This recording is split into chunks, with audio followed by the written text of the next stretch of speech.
મારું નામ હરેશભાઈ દાદલ છે અને શાંતિપુરી વિદ્યાલયના સંચાલક તરીકે ફરજ બજાવું છું.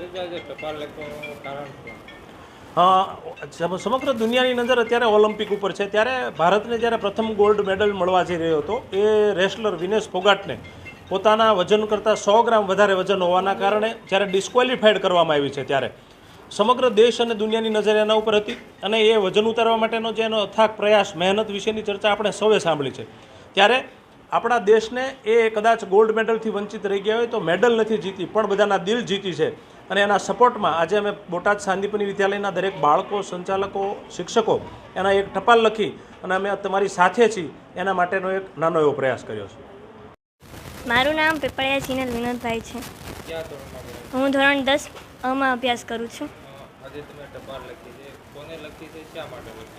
આજે જ્યારે દુનિયાના બધા દેશોની નજર ઓલિમ્પિકમાં છે ત્યારે આપણી એક વિજેતા તો નથી બની પણ વિનેશ ફોગટ જે ગોલ્ડ મેડલથી વંચિત રહી ગઈ છે પણ એને ભણે દુનિયાની નજરમાં ગોલ્ડ મેડલ ના જીત્યું પણ ભારત દેશની નજરમાં તો એ જીતી જ ગઈ છે. તો હું એને કહેવા માગું છું કે ભલે તું હારી ગઈ પણ અમારા નજરમાં તો તું જીતી જ ગઈ છે. તો આ સપોર્ટ માટે અમે બધા વિદ્યાર્થીઓ આ પત્ર એને લખીએ છીએ.